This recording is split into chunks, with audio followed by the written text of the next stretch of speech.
Bollywood song पे भोजपुरी के power star Pawan Singh के remake song पड़ा भारी और खींच दिया एक और बॉलीवुड में महा रिकॉर्ड। तो इसी के बारे में ही इस वीडियो में बात करेंगे कैसे भोजपुरी के पावर स्टार पवन सिंह बॉलीवुड में अपना झंडा गाड़ दिए हैं। तो आप सब वीडियो को पूरा फुल वॉच कीजिएगा। अगर अभी तक आप सब हमारे चैनल को सब्सक्राइब अगर नहीं किए हैं तो प्लीज़ चैनल सब्सक्राइब करें, वीडियो को लाइक करें, प्यार सा कमेंट करें।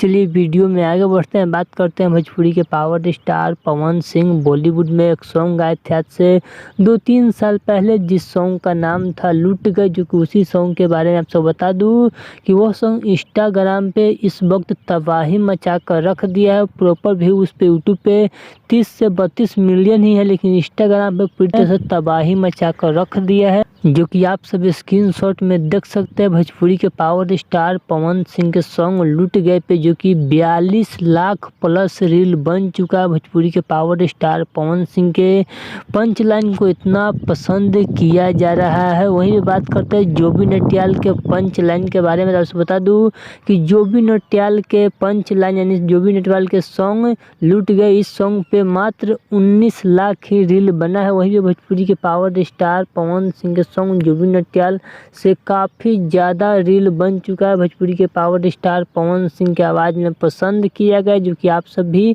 हमारे डिस्प्ले पे स्क्रीनशॉट में देख सकते हैं। जो कि भोजपुरी के पावर स्टार पवन सिंह बॉलीवुड में झंडा जाकर गाड़ दिए हैं। तो चलिए सब वीडियो अच्छा लगा तो प्लीज़ सब्सक्राइब करें, वीडियो को लाइक करें, प्यार सा कमेंट करें। चलिए मिलते न्यू अपडेट के साथ। तो ओके बाय।